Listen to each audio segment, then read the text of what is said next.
Hello, it's Chaplin73 here. You're with me here today for another interview, one of the many that I've done so far and many that I intend to do. I'm joined today, I've got the pleasure of Lynn Shevlin's company today, who I've had the pleasure of starring in a play that she wrote, and she's going to tell us a lot more about what she does. Hi Lynn, how are you? Hi Darren, I'm very well, thank you. Good to see you. Yeah, and you, likewise. I'm just going to crack on with the questions then, Lynn. So who are you? Tell everybody who you are, what you do, Yep. and where you're based. Right, well, my name is Linda Shevlin. I am actually employed as an infection control nurse at Trelisk Hospital. For fun and for pure escapism, I write plays and have done so since my early teens. A vast array of subjects, whatever takes my fancy really, or unless it's something I'm really passionate about, but I love to write plays. Oh, brilliant. Yeah. And you're based here in Chacewater? I live here in Chacewater and I moved here about 11 years ago. And how I write is based a lot on my environment. So because I'm so steeped in Chacewater at the minute, everything I write tends to evolve something to do with Chacewater or Cornish history. Brilliant. As you know. Yeah. So yeah, there's plenty of material. Oh yeah, I mean, Cornwall's got lots and lots of stories to tell. Oh, fantastic material, definitely. I'll never run out of things to write about, ever. So what or who do you think has influenced your work that you're writing? And Many people, many life events. I started writing in my early teens when I had my first mental health breakdown. It was a way of recovering. I was still at school, so I was very young, and it was like a cathartic experience. And I had one very excellent English literature teacher at school in Coventry, which is where I've come from, and his name was Mr. Smith. It's not very memorable, but that was the guy's name. And he was such an inspiration. He so clearly loved literature. But not only that, he knew about the people who wrote what we talked about in class. Okay. And I've always carried that with me. I've always thought writing isn't just about scribbling down a few notes and hoping people like it. It's about understanding the subject you're trying to give over to other people. So, I mean, we'll get into more detail about how my processes work, but he taught me to know about the writer as well as what you read. And I've carried that with me. I mean, my favourite writer, he's not a playwright, he writes historical novels. This is a chap called C.J. Sansom. I don't know if you've heard of him. No. He writes medieval history books, stories. Now, people might think, oh, yawn. No. But he's written a series of books about a medieval lawyer called Matthew Shardlake. All right. And if you told me he'd gone back in a time machine to the medieval days, I wouldn't dispute it. I would not dispute it. His attention to detail is just so impressive. And he's influenced my writing. We've got nothing similar at all in writing styles. Yeah. But his attention to detail and his minute research into his topic, I try and learn to do that myself. So when I wrote the play the night before, I didn't just think, oh, great, it's about the war. There's two guys in the trench and they talk about the war. Well, I needed to learn about the war. I needed to learn about the men who fought in the war. And I needed to learn about the Cornish men who fought in the First World War. Yeah. And preparation took longer through than the writing, actually, because I wanted to smother myself in that subject to try and know the people. By the time we'd met and talked about the play, I felt I knew Bert better than I knew a brother. Really, I knew him inside out. I could imagine him at home with his family. I knew him. I knew what he believed in and I knew what he didn't believe in. And the same as with Clive. You know, I just soaked up all the information about these characters who I'm happy to say you brilliantly brought to life, which was fantastic. But that play, particularly, I wrote that was because when I first read about the First World War, and I know you've heard this story before, my English teacher, Mr. Smith, introduced me to Wilfred Owen, a poem, Dulcum et Decorum Est, and it changed my entire view of literature that day. Everybody else in the class was so bored. And I went with this poem. He said, write an essay about this poem, write a story. And that was it. Ever since then, I was 14 years old and I could not read enough stuff about the First World War. And it broke my heart, the things that I read. Yeah. And it made me angry it was almost like a grieving process. And I've always read everything about it. And I thought, one year, well, I did a talk at the church where I attend, one remembrance year, I did some picture slides on the PowerPoint about life in the trenches. And they said, oh, what are you going to do next year? I thought, good Lord, what am I going to do next year? I've just finished this one. And I thought, hang on, I'm halfway through a play. There you go. Yeah. I mean, as you know, it was not a straightforward process. I mean, talk about the worst year to put on a play. 2020, you know, you and James were rehearsing on Zoom for weeks. I mean, honestly, I look back sometimes and I don't know how we managed to get it on, because even when we'd finalised the final night, then we were going into another lockdown. We had to bring it forward to what was as you know, the final dress rehearsal. But I think it was just sheer will on everybody's part. This project meant so much to everybody. Yeah, I think and what triggered that? To get it done. Wasn't it? Because it wouldn't have worked if you'd have said, well, actually, Linda, I think we'll wait until this is all over. I would have respected that. It just wouldn't have gone on. But every time I go to church now and I look at the names on that memorial, I think, yeah, we as a village, yeah, we have remembered you in this way. Yeah, I'm very passionate about that, but I can't write about things I'm not passionate about, so it has to have some influence on me. But going back to the teacher thing, I think that's a really important part of the fact that if you get a teacher who is passionate about something and can light that spark of creativity in an individual, that fire burns very long and you know, and very bright. Definitely. For a very long time. I mean, absolutely. I mean, I was literate, but I was bored most of the time. I have a very short attention span, and I can honestly say I was the only teacher. And it was at that point, I'd been in that class for 6 months and I was barely there. I was barely conscious. I was so bored and disinterested. But something about that, it's almost like he kept trying to get us all interested. And he did it with that. And I think he fueled my love of writing and creativity, and as well as managing my short attention span. But yeah, I just couldn't get enough of it. And Wilfred Owen, even today, I've got a book of his poetries, and I get them out from time to time just to soak in that talent, that raw talent that he had, you know, of life in the trenches. So it was amazing. And the influence of other people is quite extraordinary, how one person's influence on your life can shape you as a person. Yeah, definitely. Yeah.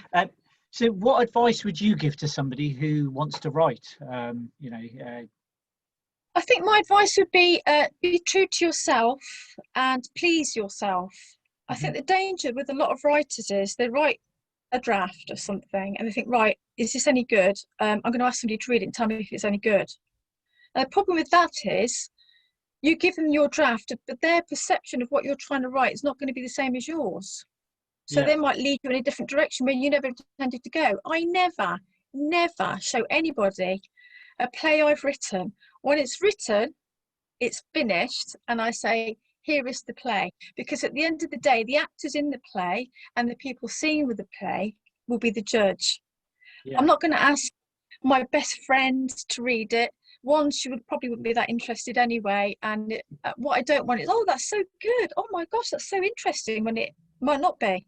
Yeah. So when you write a play and you put it out there to the audience, you have to accept that some people are not going to like it. And that's fine with me. I don't need constant reassurance that it's okay and good enough to put out, because maybe it won't be. I don't know. So that would be my advice to any writer: be true to yourself. I've never agreed with the adage, write about what you know. Yeah. I wasn't at the First World War. I researched it. I did my work. Do your research. Don't ever try to wing it, because somebody will be watching your play or reading your book and they'll think, hang on a minute, that's not accurate. So the work is all in the prep. That's my advice to a writer. Yeah. I mean, that's great advice. It's probably a recurring theme, actually, of the bit that you said about the fact that not everybody's going to like what you do. And I think that's something as creatives people really need to remember, because you know, if you're an artist, if you're a sculptor, if you're a playwright, if you're writing poetry, it doesn't matter what you do creatively. Some people will love it and they will want to soak up everything that you do. Other people will really hate it and be like, well, exactly. you know, and Exactly. It may be the subject matter is of no interest to them, but you can't start writing with the in my head, I have to remember to please everybody. You won't, you'll fail. yeah, You have to please yourself because you're the one producing the work. If the audience love it and you hate it, what have you achieved? You know, you want to walk away from a project, think, gosh, I'm so proud of that. I know not everybody liked it, that's fine, I understand that, but I love it. I'm really happy with it. And that's fundamental, I think, to being a true to yourself writer. So that would be my advice. Don't go handing your draft out to anybody who'll read it to get their opinion, because you're only looking for reassurance and you might not get it. Very true, very true. The next question is a question I love asking. If you could spend a day with another artist, playwright, writer, whatever, you know, creative, living or dead, who would you choose? Vincent van Gogh, every time. Again, I learned about Vincent when I was in my teens. I was ill at the time with a mental health breakdown, and somebody bought me a book about Vincent van Gogh. I thought, why have you bought me this book? And I learned about him, but his passion for life, he did have a real passion for life. I mean, don't get me wrong, Darren, I wouldn't want to be married to him. I think he was pretty hard work, and I'd want to spend the day with him when he was having a very good day, because he was such an intense person. He was so intense, but he had all that energy, and you can see it on the canvas. He just throws all of his energy onto the canvas. It's all there. There's no ambiguity. It's all there. What you see is what you get. And I think how I would like to have spent my day with Vincent was sort of in the background, just watching him work. I don't want to speak to him. Never speak to your heroes. Just watch the man at work. When he painted people in the cornfields, or nobody painted sunflowers like him. No one. So that's what I would like to do. Just watch from afar, because he was quite an intense person. But I think some of his best work was done when he was actually in hospital. I think that's when he was one of his calmer times, really. But yeah, he'd be the one, I think. I think I'd be a bit overawed, so which is why I don't actually want to speak to him. Plus, I don't speak Dutch. Yeah, it would be helpful. So that would be a bar. But yeah, it's probably a good idea, actually, not to speak to your heroes, isn't it? Yeah. Just watch the man at work. You might be sadly disappointed by what they had to say, even regardless. Well, exactly. Yeah. I mean, he was an extraordinary talent, but he was a guy. He was a man. He was an ordinary man, a very poor man. He was never recognised in his lifetime. So he had all the having to struggle through life and eat and drink and find somewhere to live and all of that. And I don't want to know about that, because he had his struggles, as we all have our struggles. But I just want to see. I would like to have seen him with his blank canvas. Where does he start? And I'm not somebody who paints. I don't sculpture. I don't sketch. But I'm fascinated by the process, and because I'm fascinated by him. So yeah, he was a very interesting individual. I think he would have been a good one to watch. Yeah, definitely. I think you are right there. I think he would be a very fascinating guy. You mentioned earlier about your process. We haven't really had much opportunity to talk about it. So tell me a bit more about your process of writing. Okay, well, I can do. Do you wait for inspiration to hit? Do you make little notes every now and again and think, I'll get back to that? Or, you know, I've got a notebook. How does the mind of Linda Shevlin work? This is what my mind looks like. Like that. Okay. Right. So basically, I've got this notebook and it's got about 20 plots in it. Now, I can sit in a cafe, I vaguely remember what that's like, and listen to a conversation. And I'm not really interested in what they're saying. I'm interested in what they say. I'm not a great conversationalist. I am on the autistic spectrum disorder. I hide it well, but I do have Asperger's syndrome. And you wear a mask every time you go out. So I pick up my cues from people by listening to what they say and how they say it. So I'm fascinated by people's conversation. And they might say something along the lines of, oh my goodness, he's such a beep, beep, beep, and he did this and he did that. And I thought, well, yeah, that's quite interesting. That might be a plot. You know, errant husband, errant partner, drinking problem. And then I think, no, actually, it's quite boring. I just lose interest. Or I might be walking to work and, I mean, the play I'm writing at the minute, I'll go into a bit more detail about that, but it can be triggered by a conversation. I never sit down and say, right, I've got 2 hours free, I'm going to write now. It doesn't work for me. No. It doesn't work.